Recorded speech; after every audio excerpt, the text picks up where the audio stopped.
Okay, we are. Give me a little cognac. Okay, I'm gonna get it going.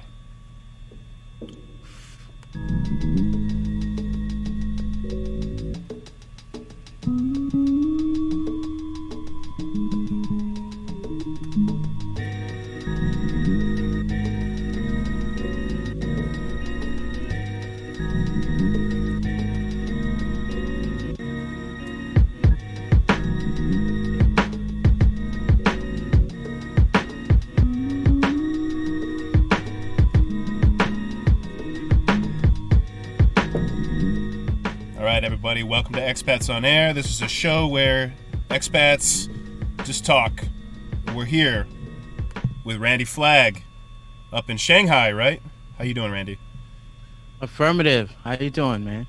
Pretty good. So Randy Flagg, you may know him from his YouTube channel, Black and Abroad in Asia. Randy, would you mind doing a little intro for yourself? Yeah, my name is Randy Flagg. I've been in China for 10 plus years, married, 2 children, and I do a YouTube channel. I've been doing that for like 4 years, 4 or 5 years, and I talk about my life in China and the events that happen in China. I guess I'm a very political person recently because of things that are going on around the world. And yeah, I'm just glad to meet like Nathan. So that's pretty much who I am All right. Well, thanks right for now taking the time. until the questions come. Oh yeah, sorry. Thanks for taking the time to come on. I'm actually impressed the China internet has not screwed us here because I've talked to a number of expats. Not yet. Not yet. Yeah, I spoke too soon. Not I've talked to a yet, number of you people. know? None of them have been in China, even though they may have lived in China before. So this is like a Yeah, real you had test. Benny. What was his name? Donnie. Donnie. I was looking at his videos. There was one that he did where he was like applying for a school, like pretend applying, and he was saying all of these things to this woman that if he was in a real interview, like a legitimate interview, like in the United States, they would have been like, they would have checked him off in the first sentence, but he was just being very sarcastic. It was hilarious. It was hilarious. So yeah, I watched Donnie. Awesome. Donnie does. All right, so you mentioned you've been never doing got to video. speak. Oh, sorry, there's a little delay, and I cut you It's off okay. there. So you have been doing videos for about 4 years. Have you lived in China 4 years? How long have you been over there? No, I've been here for a long time, since about 2005, 2006, around this time, 2006, I would say. Okay, you got me beat because I moved over So- there in 2008 and then left this year. So I did 12 years Yeah, over so there. it's been a while. It's been a while. Were you in Shanghai the whole time? No, I was in Dalian. I was in Shenyang. I think I was in Shenyang for like a year, and then Dalian for a year, and then I moved to Shanghai because up there it's just too cold, man. You can't do anything. It's just cold, and I'm from New York. The reason why I wanted to get out of New York is because I don't like the cold weather, even though that is my hometown. I love it, but I like just moderate weather, or like what Shanghai has to offer. Yeah, it Not gets a little today, cold. though. It gets a little cold, but not like New York cold. It doesn't have that biting Well, wind. today is New York cold, but for some reason, like 2020 is this. It had to go off in the worst way possible. It's like -7 degrees Celsius here right now. It's just ridiculous. So. Yeah, I'm in Texas, and it's actually kind of cold here. It's New Year's Eve here. I don't know if you can hear the Texas. fireworks going off. Thank you for holding it up. Thank you for holding it up. Thank you for holding America down. Serious, man. Like New York sold out. What are you But talking of course about? they've been there all the time. But I thank Texas for holding it down, yo. And what do you mean by holding it down? Being pro-Trump, like like they tried to move from all them people try to move from California to Texas to try to change the election. And Texas They're- are like, we ain't having that. They're moving in. They're moving in a major way, man. I'm doing some work with a landscaper, like doing some marketing work for them, and they're doing all these like nice houses where all these Californians are moving in, like $1 million houses out in the Texas Get Hill him out. Country. Kick him out. Kick him out. Kick him out. Kick him out. I'm serious, man. I'm serious. Like, kick him out. All right, all right. You know, it's just ridiculous. They turned California to crap. Now they want to go and turn Texas into crap. So it's just like whatever. And I'm not a Texas native, but my wife is from here, so I feel like I married in. You know, I came over. Oh, you got. You know, I got an anchor baby over here in Texas. All right, man. So, Definitely. so black abroad in Asia. Obviously, you're black, and you're abroad. So why isn't it just Randy Flagg in Asia? Why did you make it black abroad in Asia? First, I had to stick to the moniker because it's a niche, and on YouTube, like, you have to stand out. So that was one of the reasons. It's like the black experience in Asia and stuff. Another reason is that, like, back in the days when people were talking about China, and people did videos and wrote books, including a guy named Peter Hessler. I don't know if you remember him. He wrote something called Rivertown. Yeah, I know him. Right? This is back in the days. And he was given the experience of, like, an American in China. But, like, if you speak to Chinese people, you speak to Asian people, you speak to people that are in Asia in general, back in the days, not now. Whenever they spoke about it, the default was just like, oh, everyone that's going to Asia is white. Or everyone that's going to Asia. I didn't want to make it about race, but, you know, listen, if I come to China, like in 2002 or something, 2003, somewhere around this, what if I came at that time, right? I remember in 2006, like, I went to the airport, and, like, we had to stop over at Narita, which is in Japan. And then nobody was looking at me. This was Japan. It's like nobody cared about who I was. Once I transferred to Beijing, because I had to take a layover to Beijing, then that goes to Shenyang. And in Shenyang, then that's it, right? You take the train from Beijing to Shenyang. Once I got to Beijing, like, everybody was staring at me. And it was just like, and you had other people that were there, like other foreigners that were white. Like, nobody was staring at them. Everybody was staring at me, pointing at me. And so when people did, like, documentaries and stuff like that about being in China, they never gave you the experience. Well, what if you're not the typical, like, white American? Because, you know, a white American is, like, basically like 70-something% of the population in the United States, right? So I just thought that I needed to, there will be some people that want to leave United States that are not only white, that there's other people, including, like, black Hispanics, there's black people that want to leave the United States and go to other places. It's not the same as a white person, no offense. It's just not the same. Like, you get treated differently. And yeah. I have various examples of how I got treated differently. So early on, that's what I did. You know, I was like, it's black and abroad in Asia. Or I think I was like, at that time, I didn't put a black moniker on it. It was just like Loser Lao Wai in China or something. That was my first. Loser Lao Wai?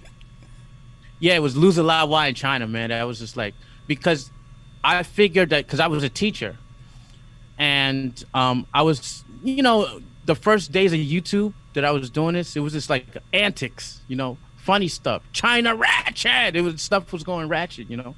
Yeah. And so I was just like, okay, they're gonna say I'm a loser anyway. So it's just like the Eminem, what Eminem does, what Eminem did. He doesn't do it now, but what he did was like, he was like, I'm in a foreign land, I'm in hip hop, and I'm white. The first thing that they're gonna say, that they're gonna pick on, is that I'm a white person. So I have to create like a kind of buffer and say, listen, you already gonna say I'm white. Oh yes, I'm white, and I'm doing, you know, making fun of myself. And then, as I make fun of myself, I'm spitting serious knowledge. I'm spitting stuff in your ear, and that's the only way you're gonna listen. So basically that's why I put the loser lie. Why? I didn't consider myself a loser, but I guess if you're like a black dude and you teaching in China, and it's just like they're gonna say, if you're anybody you teaching in China, why are you teaching in China? You don't have, there's no skills. When you, after you teach in China, what are you gonna do when you get back home? You're a loser. That's it. So I was like, okay, I'm gonna own it. All right, I'm a loser. You can call me a loser, but at the same time, I'm gonna be hitting you with facts and knowledge, and perhaps one day you can change your mind. So it was just kind of like a facade. It was a cloud to say, yo, I'm a loser. Okay. And then just to give context to anybody watching or listening, if you don't know what a Lao Wai is the term in Chinese for foreigner, pretty much. It's like a colloquial term for foreigner. Right. So it's like a outside loser, a loser outside, Yeah. And then there's also the loser back home stereotype. The expat that goes to China who is a loser in America or Europe or South America, wherever, and then they're now they trying call to be it the man. Now is a different name. They call him Tim Budong. Oh, Tim's. Yeah, Tim. Yeah, like Tim Budong. This like I guess it's like a play on Ting Budong, which is I don't understand. Yeah, so Chinese right? Ting Budong I don't understand, but this is like a guy named Tim, last name Budong, sounds like Ting Budong. So. Exactly. Yeah, there's a lot of those kind of China expat colloquialisms that exist these days, like Lao loser, like Lao Wai loser, that kind of thing. Well, anyways, you're black, you're in China. When you were up there in Beijing, did you hear like people murmuring like, "Whoa, 看看这个黑人啊"? Oh, it was like something like, "Whoa, hey, Wei," like "Hey, Gui." This is sometimes they would say "Hey, Gui." They drop the "Hey, Gui." They don't say that anymore now, but before they say, "Oh, hey, Gui," or the kid will run up and go like this and touch. Oh, his skin. really? Oh, yeah. That's gross. So that it was different. Like, can I touch your hair? Can I take a photo with you? And you would think that this is something like some idiots think that, oh, when someone wants to take a picture, that I'm like a superstar. No, it's like you're a zoo animal. Can I take a picture with the monkey? Can I take a picture with the elephant? People say, oh, why are you complaining? It's like you're so popular. You even have black people that do that. They say, why are you complaining? It's like, no, you're not human. Yeah, okay, they don't respect you. Right? You're not Andy Lau, which is a very great actor where they scream and go, oh my god, no, it's not that. There's a difference between Andy Lau and then going to the Shanghai Zoo. Yeah, you're this moment of amusement for them that they're gonna show all their friends and giggle about or something. Exactly, and take a photo of you and put it on Wei Shin, and then you become a meme. I was a meme for a couple of times. Oh yeah, I was a meme for. Yeah, they took I think I added somebody, and then they stole my photos, and then it was like a temporary meme, a disparaging meme. Chinese person, or was this a foreigner who did it? It was a Chinese person. Yeah. Okay, because there's a lot of those trolls on WeChat and some of those group chats. Do you know about China Circle Jerk back in the day? Yo, Circle Jerk. That's the what do you call it? Reddit. Reddit, yeah. They don't hold no bars, kid. Circle Jerk 2. I think they're out of existence now, but yeah. Yeah, Circle Jerk. China Circle Jerk, which was a community on Reddit of just foreigners in China who just kind of take the piss out of China. And the first one got banned. Rainy. Yeah, there all sorts of memes came out of there. And if you didn't teach in China, you probably don't really get the rainy meme. But if you did teach in China, especially like big classrooms, like 40 kids, you probably notice in every class that there's at least one girl named Rainy. And they always they have a look to them. They got those like thick frame glasses, right? Kind of childlike. It's like it's Rainy. Now it's Elsa. Elsa, yeah. Yeah, so it's like Elsa. You don't get apples anymore. Like you used to get apples a lot, but now it's like Summer. You used to get some girls named Swallow. As in the Swallow. bird. I just As in the bird remember girl's swallow. name named Cherry. Jerry, yeah, you get all the American stripper names for sure. Yeah, like Cherry and stuff. And oh man, I Well, know it, man. I know it. Like so seriously. jumping back a bit, you mentioned like being feeling like a zoo animal or something when people are treating you like this caricature. And I watched some of your videos, and you're talking about Mm. losing face in China. How in the Chinese society there's this whole concept of face, which this concept of face it exists everywhere, but in China it's got its cultural nuances. But it maybe doesn't apply to somebody like you. Can you talk about that a bit? Yeah, the concept of face, like, well, in that video, I was trying to um explain to people that in China, face is a big deal. It still is a big deal. They try to pretend it's not, but it is a very big deal about like keeping your pride in front of other people, right? But the problem is that in China, that keeping face it only applies to them. So they a lot of times like Chinese people see it, it only applies to them. It's their concept. So when they dishing out stuff to you, and you're being embarrassed and your feelings are getting hurt, and you try to like, I was like, well, what about my face? Like, what about when I go to like, I went to like a Korean restaurant that was run by Chinese folks, and the Korean food was good and stuff like that.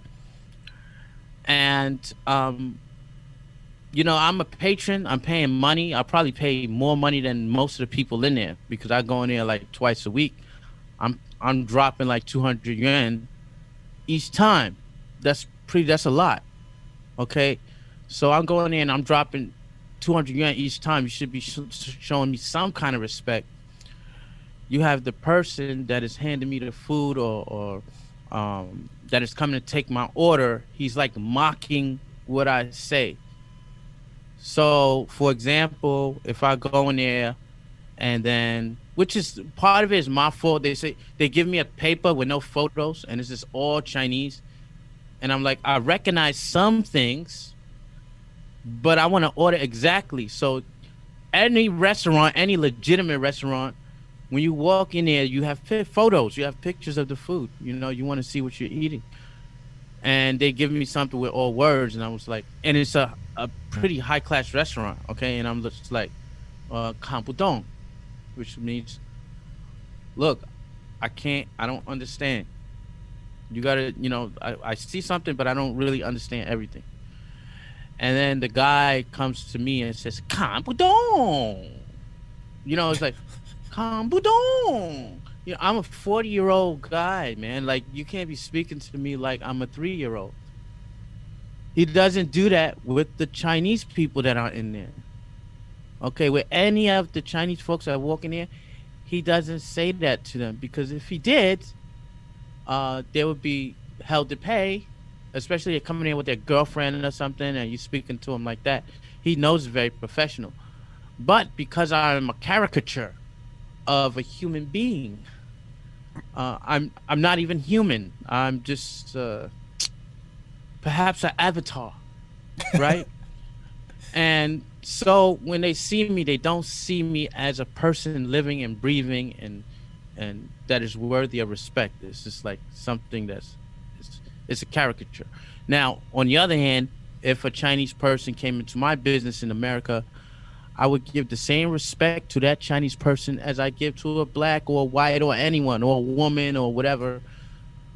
This is not. I don't like identity politics. I don't like this kind of stuff. But people force that stuff upon you. So I don't know that I'm black until somebody reminds me that I am. I don't know. Um, I don't walk into a place knowing that I'm different until you tell me I am. And so, you go into these places and you're like, we're just like everybody else. That's what I want to be treated like everybody else. I don't want special treatment.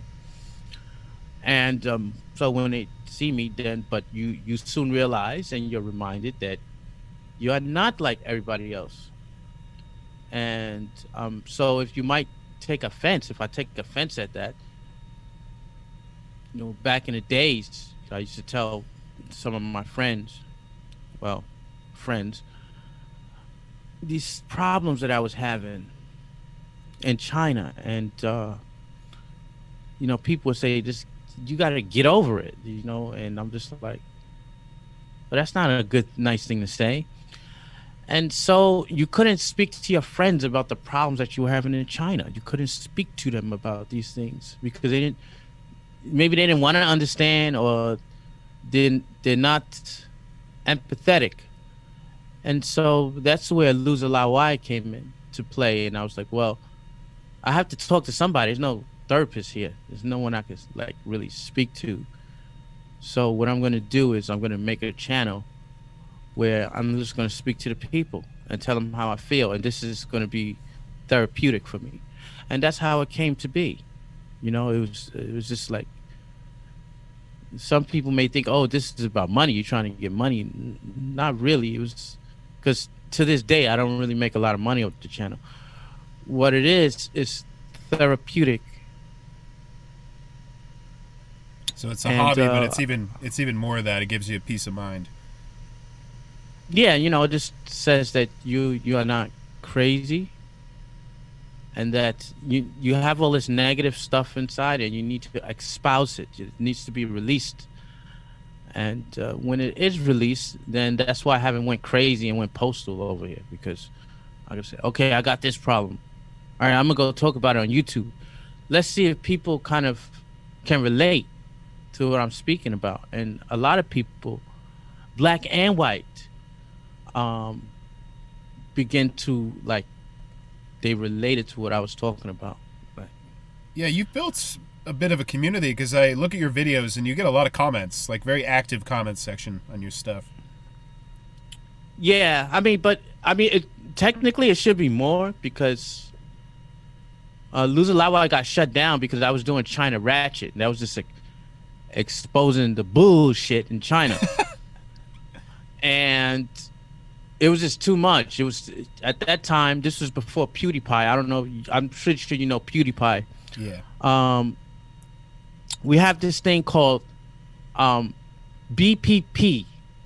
Okay, APP is what I call. So you have before PewDiePie and after PewDiePie. So before PewDiePie, you could do all types of stuff, and you didn't really get in trouble for it. You could say your opinion. You could kind of get really raunchy and say things you wanted to, And then when he did that Nazi shit, the shit with the Nazi, he did some kind of Nazi parody. The Indian and guys? Then all the news agencies and all the woke culture just got on his ass, and then YouTube just clapped down.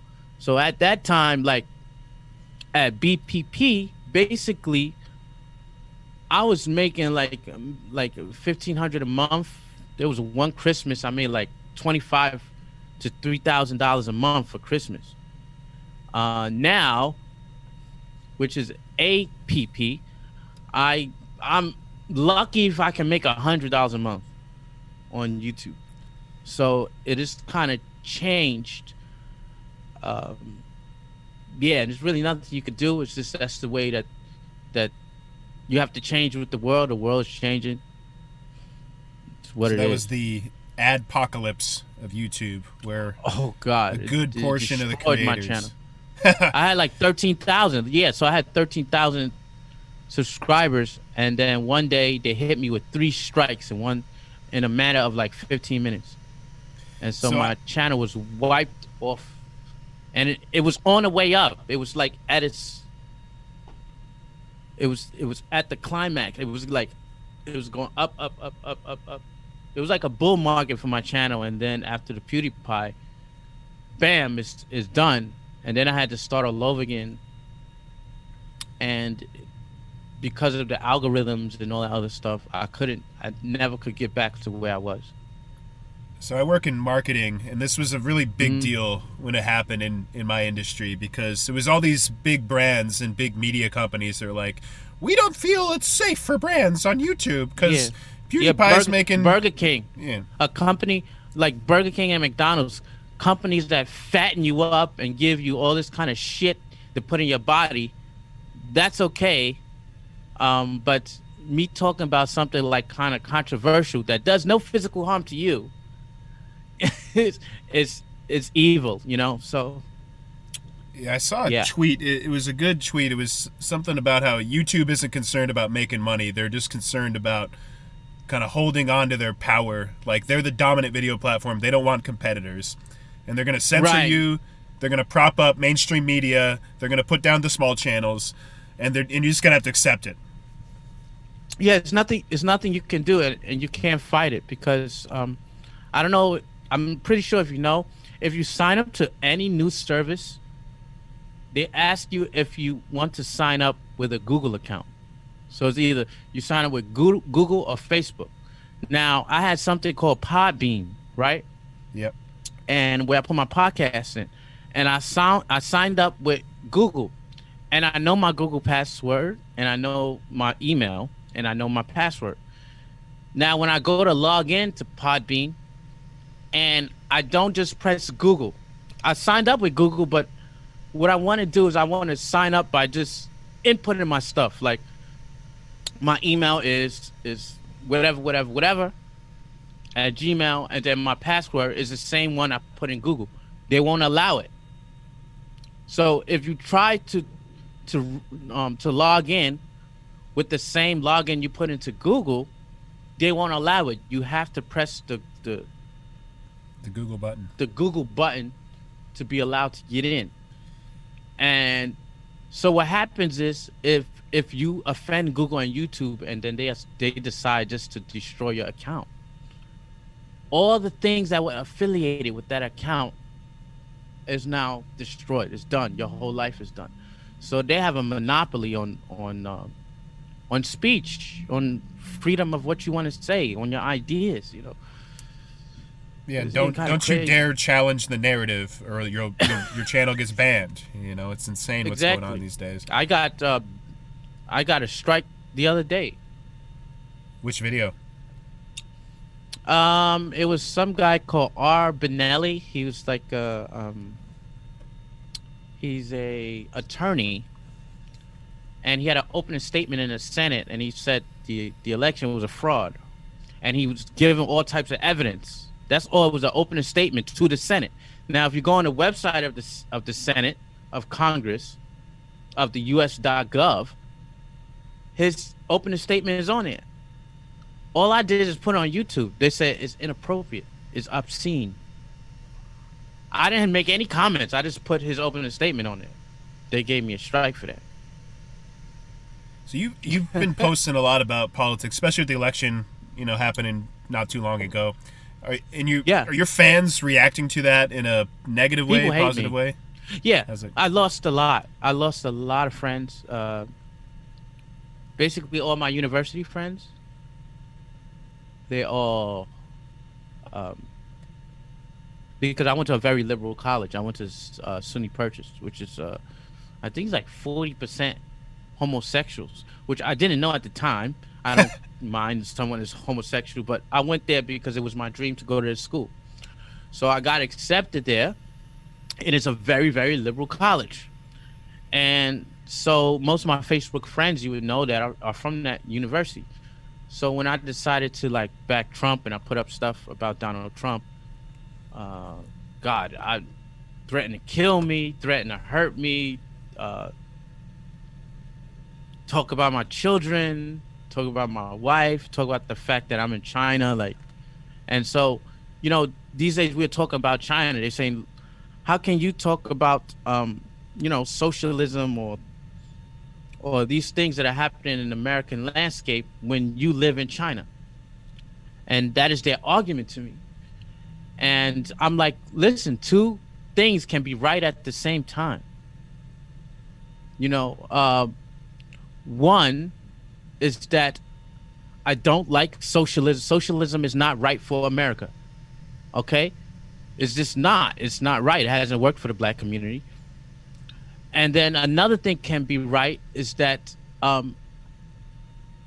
communism and like socialist policies work for China. and I live in China, and for Chinese it works right, and I'm in China, and for those certain of those aspects it works right. But if I was in America, it won't work because the United States system, the American system, wasn't built on socialism. Okay, um, the Chinese system, on the other hand, was always built on totalitarianism and kind of socialist like communist like instances. They were always doing this. You always had a warlord. You always had like a dictator over them. So it works for them, right? So me being in China, um, for for the Chinese system it works. For American system, it would throw it into upheaval. It just doesn't work. So like two things can be right at the same time. Yes, I'm in China. Yes, I like Chinese culture. Yes, I like living here. But I do not favor America becoming like China When because you they're incompatible. when you moved to China, did you become more Mhm. patriotic as an American? Within the I would say I voted for Barack Obama. I voted for Obama in 2008. Um, I voted for him. I didn't vote for in 2012. Didn't vote. I voted in 2008. I cried when he became president. But I think like around like 2014 or something like this, when China started pushing hard on America and then Obama wasn't doing anything, that's when I became like kind of um patriotic. When you had like American companies trying to survive here, and then they were saying like, "Yo, you have to be 51% got to be owned by Chinese, like 49% got to be owned by whatever Western power, whatever, right?" And I was like, "How is that right?" So then you had Chinese companies going to America and making bank, and they didn't have to do the same thing. And I was like, well, how is that right? How can I be an entrepreneur here? What if I wanted to be an entrepreneur? And there was a guy who wrote a story, an article that just changed. It just blew me away. I forgot his name, but he was the editor of Time Out Beijing. I don't know if you knew that. I know it's Oh, that. that's Beijing. Sorry, that's Oh, that Beijing. same difference. Yes, right. So he was like, I think his name was Michael Ditko, and he had created this enterprise from nothing in America. I mean, sorry, in China, and he had a partner that owned 51%. Right?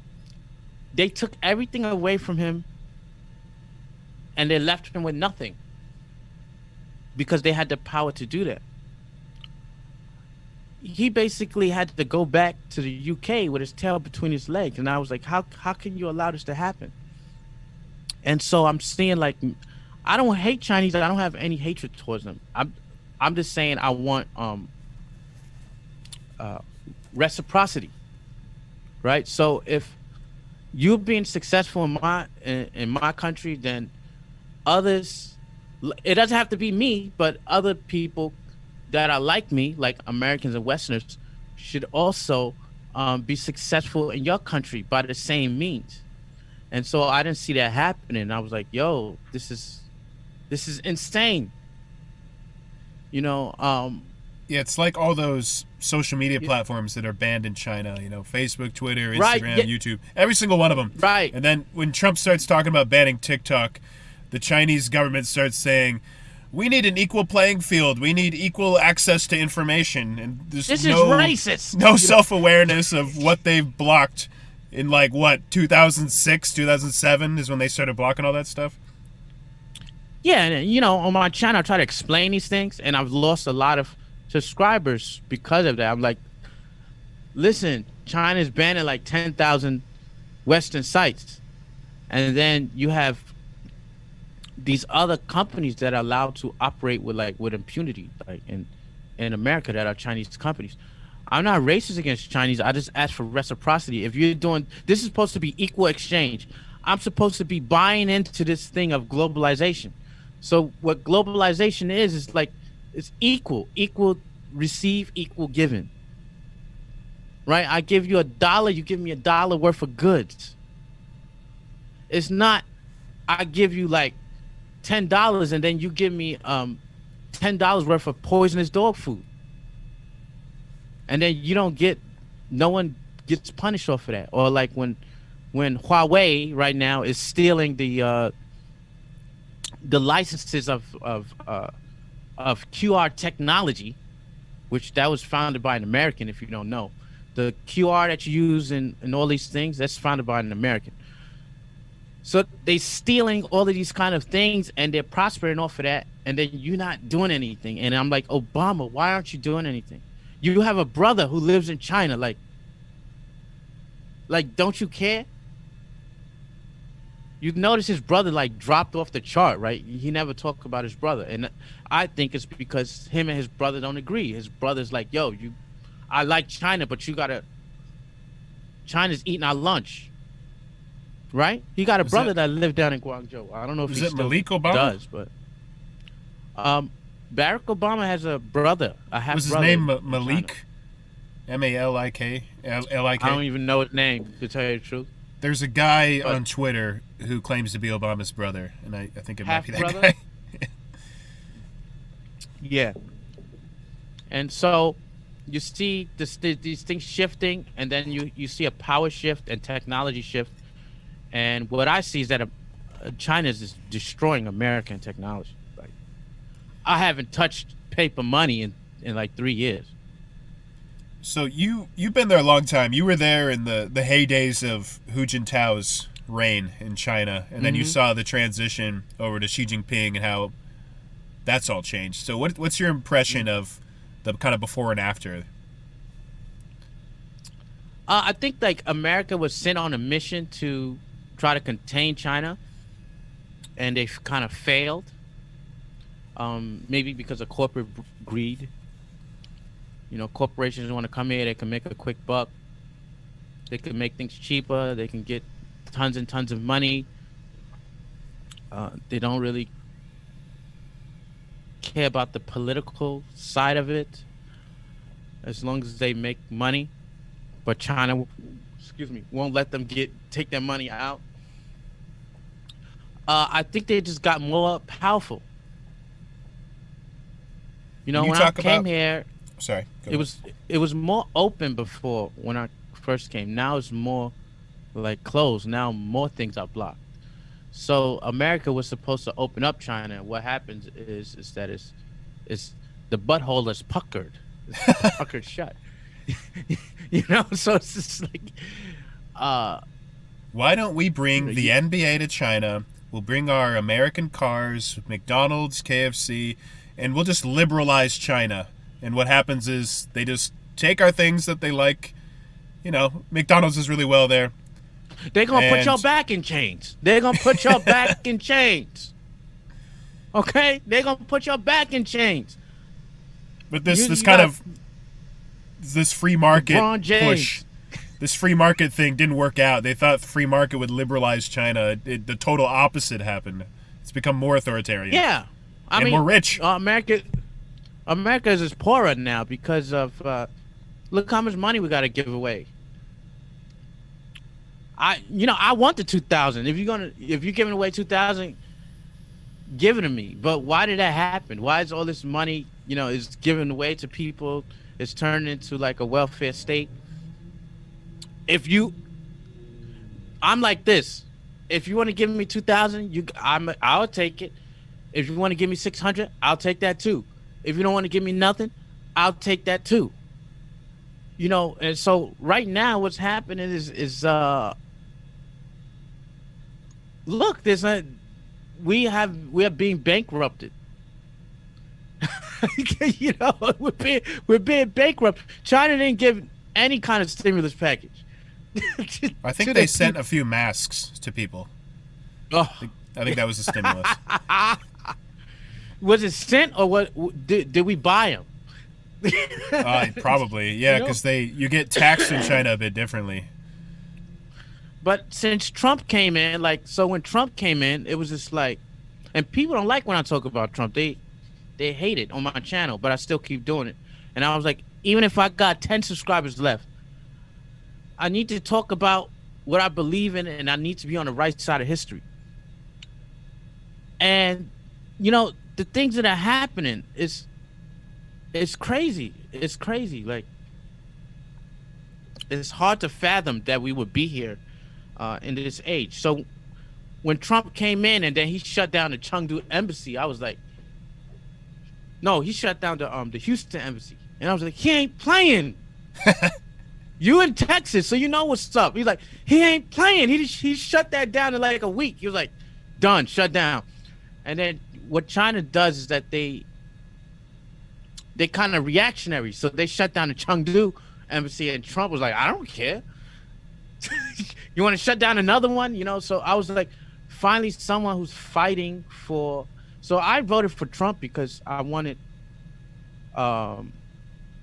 because of his stance on China.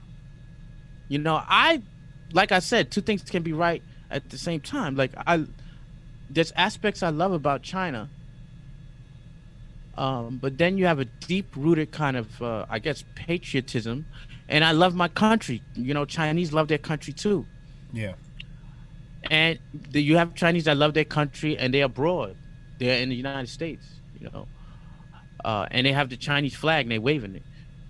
A person like me, I love America, but I notice his flaws. I would never raise a American flag in China because I will be lynched.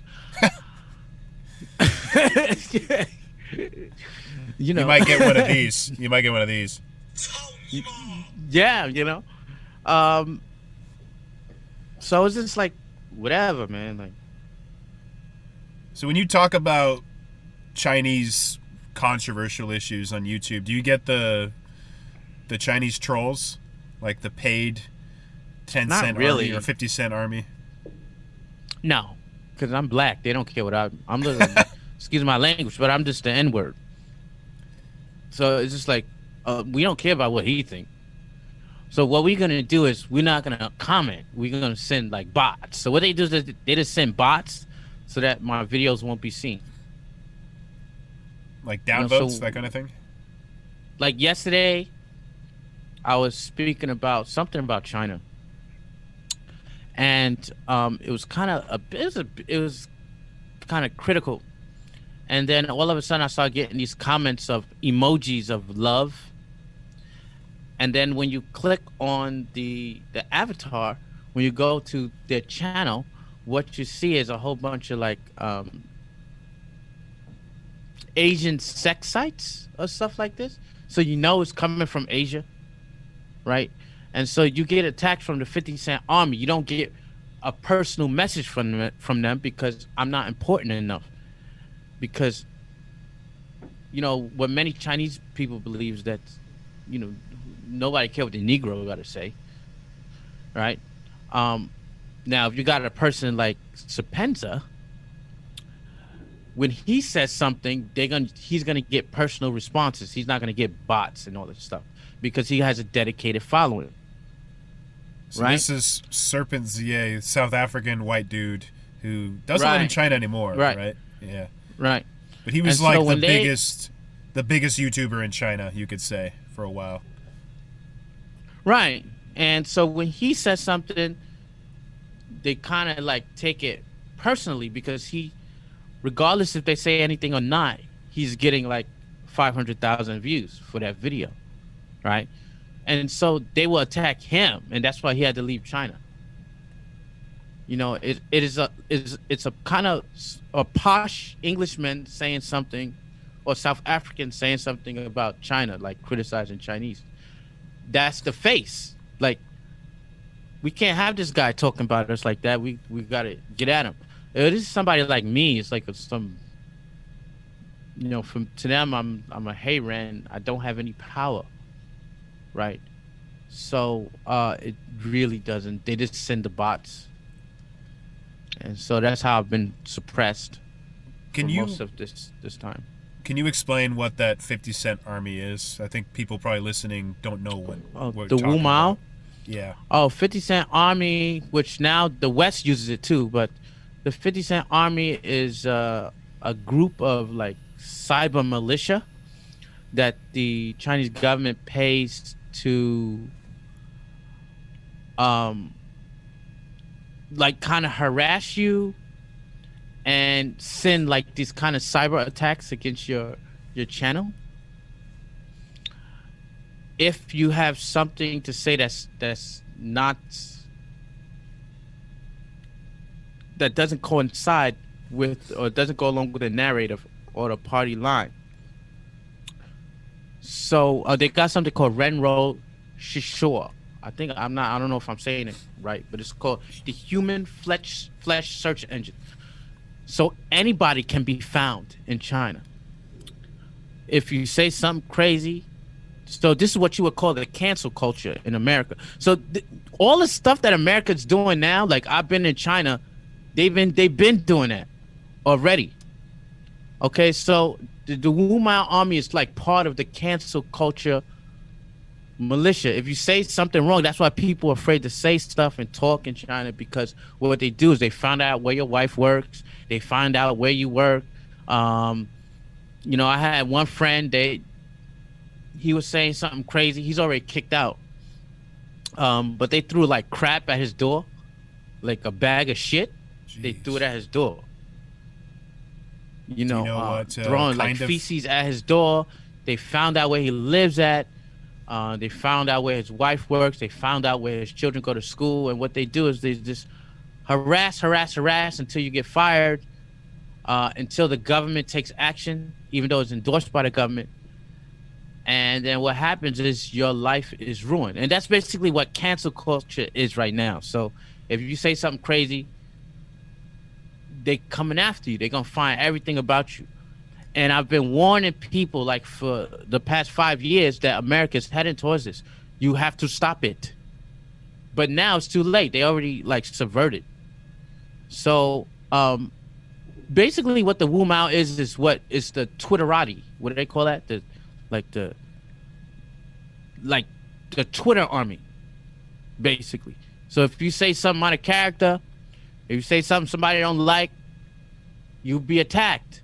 That's it. Until you submit, until you apologize, and even when you apologize, you will never recover from the apology. Like, for example, Chris, what's his name? Chris, who's the guy from Guardians of the Galaxy? Chris Pratt. Chris Pratt didn't have to say shit. All they say, oh, he's in church and he's conservative. So now they're like, who's the best Chris? Who's the worst Chris? Chris of actors, right? So you got Chris Pine, you got Chris Pratt, you got Chris Hemsworth, right? And you got another Chris, which I forgot his name. Chris Pratt is the worst. Why? Because they think he's conservative. He never said it. That's the reason why he's still like, he can still wade in the water because he's never said anything. But if you do say something, the Wu Mao is coming after you. You got the Western Wu Mao, but the Wu Mao here, the 50 Cent Army here is the Chinese army. And why they call them the 50 Cent Army, which Wu Mao means 50 cent in Chinese, is for every kind of comment that they put towards like trying to distill disinformation, they get Wu Jiao. They get $50 for every comment that they put on a page that disagrees with their narrative. And so that's why you call them the Wu Mao army. But America has the same thing, but I don't know if they get paid or not. I think it's run through private industry, but it's very much tied into political campaigns. Somebody, it's not even like who's the president or who's the senator. It's like, I have a campaign for being a senator. I'm going to hire this kind of black ops tech team to go astroturf for me on the internet. Right. Well, that black ops tech team is called the fact checkers. Yeah. Right. So, but who fact checks the fact checkers? Well, we're not allowed to do that. Yeah. Maybe over on what I'm saying? Like, you can get a BitChute channel. You can go to BitChute and do Yeah, that. you know the thing they were talking about with Joe Biden says they're gonna put your back in chains, and they were like, did Joe Biden really say that? And there was something that said it's in contention. It's either yes he said it or no he didn't say it. Cause I heard him say it, right? We all heard him say they gonna put your back in chains. You ain't black if you ain't vote for me. You go to fact checkers, they'll be like, "Oh, the Wu Mao. This is the new definition of Wu Mao. It's like, this has been disputed. Either it's yes or no. Did he say it or not? Yeah, sorry, How can Randy. you- This is missing context. We need to give context to that Exact- exact phrase he said. Exactly. Yeah. So it's like 2 + 2 is 4, right? Well, it's missing context. We don't know if 2 + 2 is 4. You know, he was drunk when he did it. I don't. You know, it's just the craziness is going. It's crazy. So, you know, I read 1984. I read Animal Farm over and over and over again. I read like Fahrenheit 451. Like, so I'm hip to the game. So it's just like when you got people who didn't read this, who don't understand what's going on, or they just choose to disregard. And I mean, that's what it is. China was the blueprint. So this Wu Mao stuff that we talk about, you know, it's a blueprint of what happened in the United States. The United States has copied that because they see how successful China has been at what China has done. China has lifted 500 million people out of poverty, something like that, right? But they're also a dictatorship, you know. So it's like you have these contradictory things happening at the same time. Because in a dictatorship, we were taught you can't be successful in a dictatorship. A dictatorship cannot be successful. East Germany, you know, Russia, you know, Vietnam. You know what I mean? Vietnam is still living in craziness. But here we have a system that China has managed to put together that you have the people are successful. At least there's a veneer of success. And there's still people. There's still a government that's dictating, that has an iron fist, you know. And when we were brought up, we were like, that can't happen. So here you have it's the contradictory opinions. So when you say 2 + 2, it's like, well, that's in dispute that it's 4. You know. Anyway, So to take a step back, we talked a lot about China. You told me you lived in China for a long time, but you've lived in another foreign country, right? Where was that? Japan. Yeah, I lived in Japan for like a year and a half. All right. That brings me to the big announcement. We'll get into Japan in a second, but I just wanted to share this. Oh, what's that mean? It means you got 2 Mr. Worldwides. So this is part of the show format. Everybody who comes on has to have at least 1 Mr. Worldwide, and that means you lived in at least 1 foreign country. So you got 2, so you get 2 Mr. Worldwides. Yeah. Yeah, man. So yeah, I was in Japan. Japan's a lot different. It's different from China. What were you doing over there? Basically the same thing, just teaching. I went over there first. It was after Peace Corps. And it was different. It's a good place to live. But it's harder to live there. It's harder to live because it's more westernized. Were you in Tokyo? Yeah, it was harder to live. Which years? And everything was like super expensive. It was like 1.5 years. Was this like 2004? And even 2005? less than that, like maybe a year and like 2 months or something. But it was like it was kind of like America, where you would get money, and then you would have just enough at the end of the month. to survive, and then you're working like really hard. But the culture was very rich, uh, and like there was racism, but it's not like open. It's not like it's different from China's like kind of racism. Like, um, I did not know I was black as much. I think it was like they were more accepting of me, which was good, and I didn't have to always think I'm black, this and that. I can actually think I am a citizen.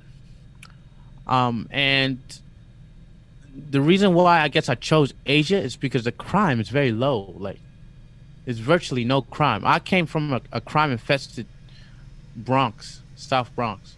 So I was brought up in Harlem in the South Bronx, and it was just crime everywhere. You know, I was in the 90s, went to school, in 80s, crack epidemic. So when I came to like Japan and China, is the good thing is that the crime is very low, at least against foreigners. There was only one crime that I knew of in Japan, and that was the murder of this by a killer of this female, and she got murdered by some like serial killer psycho guy. But other than that, like there's virtually no crime, and that's how I fell in love, and I just like kind of stayed here because I feel safe.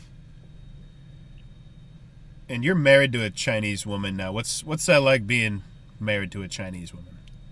That was the best decision I ever made in my life. So it's kind of what when I think it was James Madison. He was like separate church from state. Um, in China, you separate kind of people from government. So it's just like she's she kind of is not representative of the government because they keep her in the dark, so she don't know really nothing about what's going on about whatever. She's just a kind woman. She gave me two very beautiful children. She's very intelligent. She can understand what I'm going through sometimes, but there's some things I can't like talk to her about. That's why I had to make the YouTube channel. So, in the positive aspect, she's very kind and she's understanding, more understanding than any American woman. So, like, you got the hyper feminism in the United States now. Here, you don't have that. You kind of have the roots of the traditional woman, at least the woman that listens and doesn't say, I got rights, like this. We know you got rights. You don't have to scream it in my ear. It's like, if she wants to change my mind, she can do it subtly instead of saying, I'm a woman. I do this. I should have this and that and this and that and this. It's nice to, when we first got married, I come home from work and then she just have all this meal cooked for me. And she's working too, so it's just like, so being married to a Chinese woman I think it's like one of the best decisions because she allows me to make decisions and it's not a constant argument. And she keeps fit. I don't know if you oh, so who are you married to? You're married to? I'm married to an American white lady from Austin, Texas, where I live right now. But we actually met in China. Let me shut up. It's all good. It's all good. Nothing against Texas girls, man. She's a very nice lady as well. A very good mother as well. Yeah, that's the main part. It's like, so my wife is a great mother. Now, I've met a lot of foreigners in China who are married to Chinese women, and their wives sound nothing like yours. You sound like you have a very nice wife. I've met a lot of guys. I was lucky, yeah. a lot of guys who don't even get to keep their money. Well, they not like they can't, but their wife will basically leave them unless they hand over all their money and let the wife manage the money, and the wife gives them an No, allowance every week. yeah, that I mean that's I have a choice of doing that. Like, so when I make money, I usually give her half or more, and that was trained into me because before that I didn't know how to save money, so I would just like, because like a lot of Americans not trained. We're not trained to save money. We're trained to consume. So I would just get my paycheck and then I would burn a hole through my pocket. And then she kind of had to guilt trip me into that. So that she did nag me about that. That's true. That when you make money, you got to give half. But I'm okay with it because I was never good at saving. And I got two children. So and I trust my wife enough because we're not gonna get divorced. Like it's just you kind of know if you're in some kind of relationship, you kind of know that that's never gonna happen. So we're not gonna get divorced or anything. She got half the money or whatever.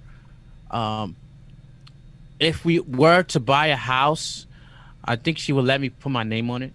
Like she wouldn't put her name. Like if I argued for the fact, so she's rare in that. You got other women that would just my name has to be on the house, right? Yeah, that sounds reasonable. Um, and that will get you caught up because if you marry one of them, like the gold digger with this, a lot of these men, especially like it's different from black men to white men. I want to like emphasize that, like for white men in general, when it comes to China, it's kind of easier for them to get women. And what happens is many of them will go for, like, when they first come to China, they go for the first beautiful girl that will hook them. You know, so Yeah. the girl that was back in the days, not today. It's different today, but back in the days, the white guy married this girl. He get hooked, right? Because she came to him, and in America, you don't really get uh, girls so thirsty like that. Like, so in China, you got some girls that just, yo, I need to get hooked before, back in the days, not now. And so they get hooked with the girl, and then the guy's the breadwinner, and then he got to pay half. He got to pay all of everything. He got to give her everything. She take care of the kids, and then they buy a house, and then she convinces him to put the house in her name, and then he'll go and mess around with some chick or something like that, or just some disagreement. It doesn't have to be him. He's wrong. It could be some disagreement. She divorced. She get everything. He don't get anything because you in China, and so they didn't play the okie doke. They got you on the okie doke. Now, with a black guy, back in the days, not now, it's different. Okay, so but back in the days, if a girl wanted some black guy, it had to be for some other reason other than money. Okay, or other than an infatuation with that he's black or foreigner or something. It had to be some other reason. And so when they got together, I don't know if you can go and check, if you can check the statistics. Like the black and Chinese, they tend to stay together longer. That's You know, interesting. because not a lot of girls was hitting on black guys like that because it was not traditional. It was not moving up. If you married a black guy, it's moving down. So if a Chinese guy married a black guy, it had to be for something else. And for me, for my wife, it wasn't because I was handsome. Okay, it wasn't because of money. It was because she didn't want her children to go through the Chinese education system. She wanted them. She didn't. She wanted them to have a Western education. And then she didn't want me to be available to other Chinese women. So when she married me, she was just like, well, he's black. He's not going to get a lot of girls coming after him like that. It's safer to marry him. So, that's the difference, should I say. I know it's long-winded, though. No, that's very interesting. We've been talking for about an hour and 5 minutes. I know you got to run. Do you got to go now, or can you stay on for a few more? We could do like 10 more minutes. You got like one or two more questions, or you want to say something? Cool. No, I just wanted to keep chatting. I thought this was going well. All right. So jumping from being married, having a wife, I watched some of your videos. You make these videos about like hot Chinese girls on the internet in China, and you kind of make fun of a lot of them. What is that video format about that you do? Which one was that? Which one? There are a couple videos. I was watching videos from like the past year, and there was some from maybe about a year ago where it was like these hot Chinese girls on like Douyin or TikTok or other Chinese video platforms, and you're kind of making fun of some of them. it's because I make fun of that because it's like, I mean, America has it too, where you have these like really beautiful girls, and they don't know anything but beauty. Like they're dead inside. You can try to talk to them or take them out to somewhere, or they're dead inside. It's just only about, I'm beautiful, look at me, look at this position I can do online. Like Douyin was the worst thing to happen to China. Freaking Twitter was the worst thing to happen to America. Like, so just like you got these people on Twitter that you can make fun of them because they just, now that they got a voice, right? You give them a platform and they'll do and say any shit. There was something, for example, that's not wholly Chinese. What's his name? Alec Baldwin, his wife. I don't know if you know his wife, but she pretended to be Spanish. She was speaking all in her Spanish. She was pretending with a Spanish dialect, right? And then one video, the people call her lying. And so she's speaking totally like in the American accent. And then we find that it was all an act. And basically she was just getting by off her looks. So I was just making fun about like women in general, because I'm in China. So that's what's available here. So when I see that, it's like these women that kind of just, they don't really have anything to offer except beauty. It's like a robot. NPC. It's right.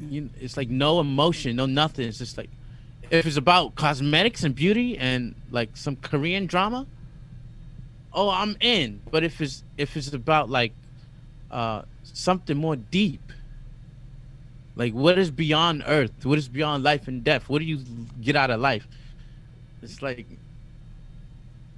they turn off or they get a headache. It's like, oh, it's too much thinking. So it's like the NPC meme, the non-player characters, people who act like those yeah, the NPC video. So basically they're like all NPC. Like you cannot, you try to say something else, it's like it does not compute. It's just basically like playing with it's just like a sex doll, but you ain't having sex with it. You know? All right, so you talked about Douyin being the worst thing that happened to China. So Douyin is the TikTok of China. It's the original app that TikTok became, essentially. So you've been there a long time. You moved over during the QQ days. How has Chinese social media changed since you've been there?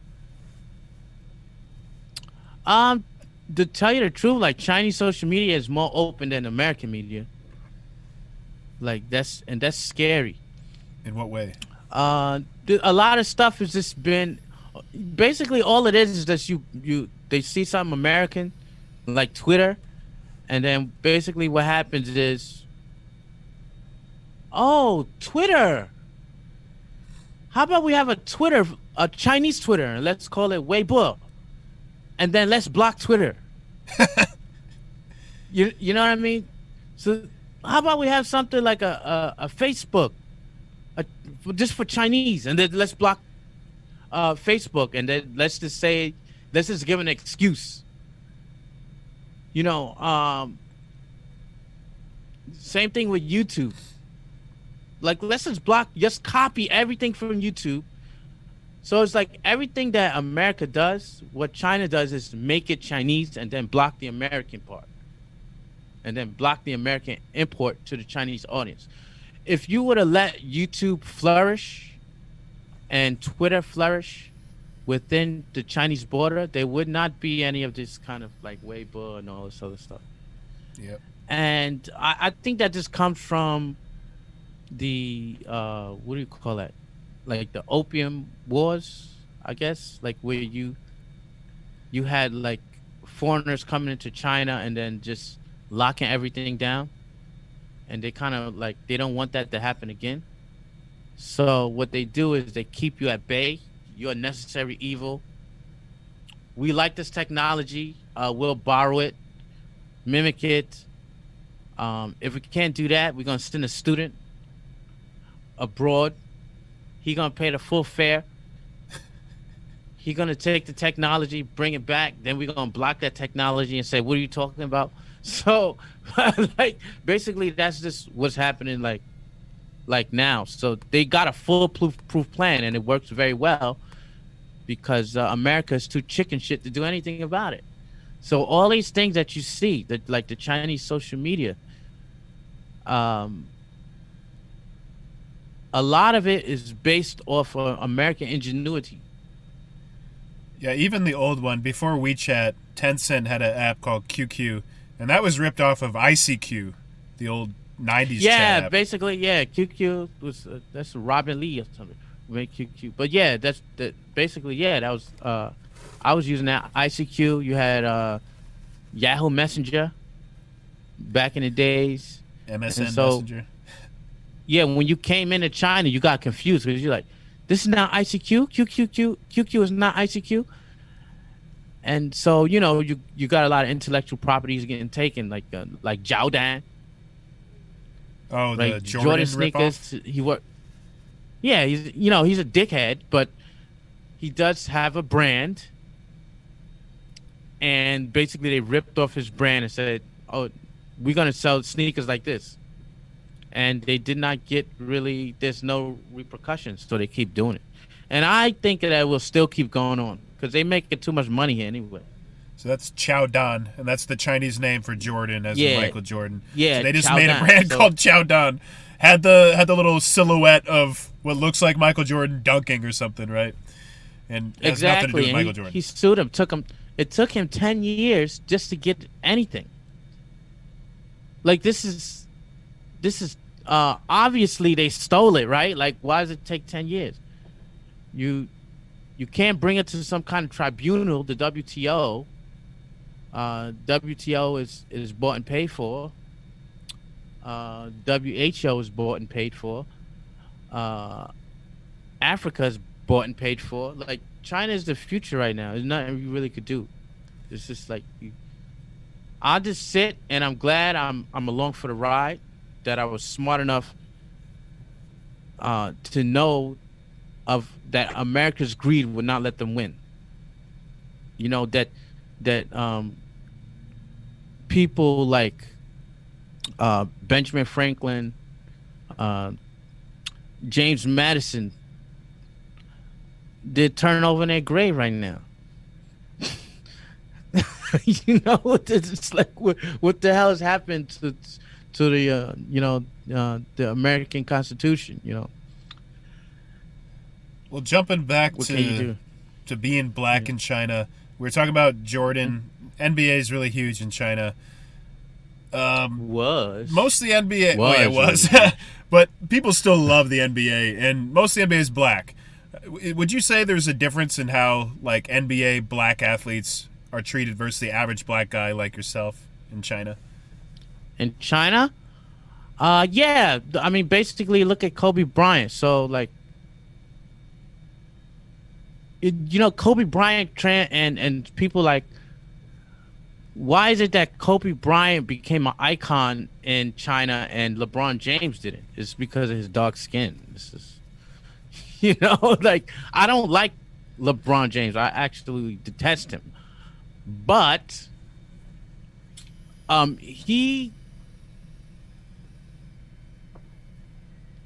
he's the man of our time right now, but he's not getting the same love as Kobe Bryant, and that's because like Kobe Bryant's like lighter than LeBron James. Like you could like his aesthetic quality is more European, and so every time if you're in China and you see Chinese people, you ask Chinese people, who do they like, right? It's always the white people on the team. So like you got the Golden State, right? And so who they like the best? Thompson. So Thompson is the white guy that shoot the 3-pointers. What's his name?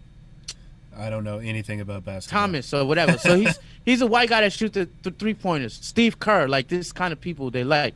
And you're like, yo, what about Curry? Jordan? They don't like Jordan as much as they like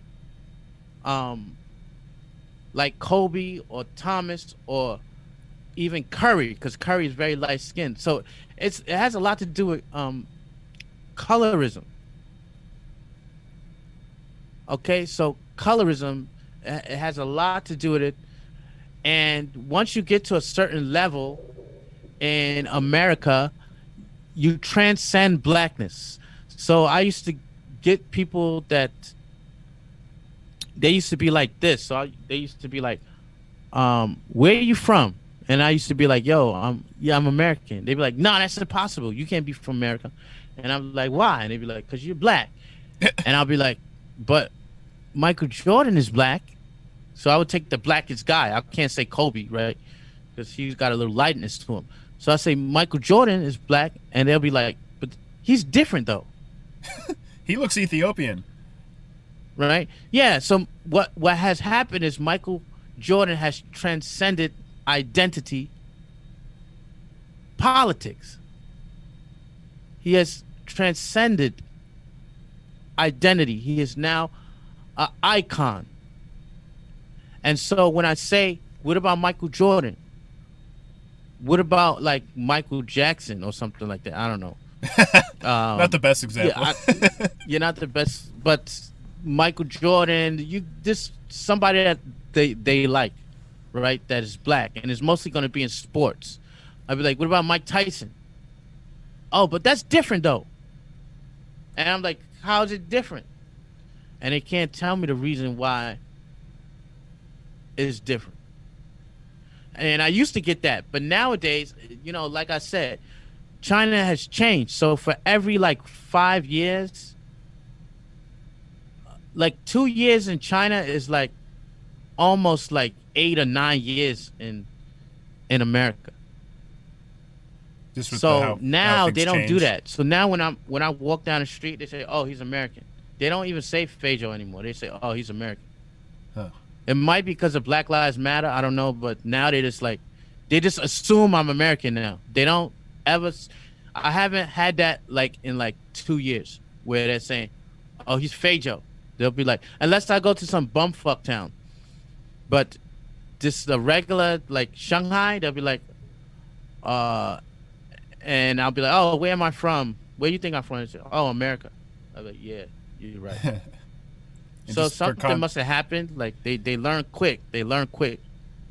So it's not like America where the racism is ingrained within society, like where the country was kind of almost built on racism or something. Yeah. And then for context for the listeners, Feijiu is the Chinese word for Africa. And there's a lot of Africans in China, so easy mistake to make if you see a black guy. Used to be before they kicked them all out.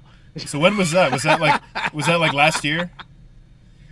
Yeah, they kicked many of the Africans out because of COVID. They blame Africa. Oh yeah, it was Africans that did it. Don't look at me. All right, man. Well, you've stayed over time. I don't want to keep you All too right. long, but it's been great chatting.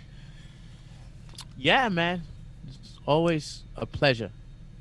Remember, you gotta feed the flag. You want to plug your channel and your Patreon and all that stuff?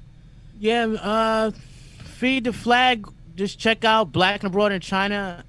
Most of these days not about like it's not about identity politics because now I've seen the light. Like, so it's more about like what's going on in society in America and the things that I'm talking with Nathan about. This is what I usually speak about on my channel.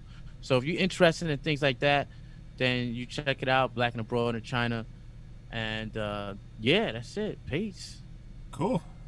All right. We'll see you next time. Thanks for watching or listening.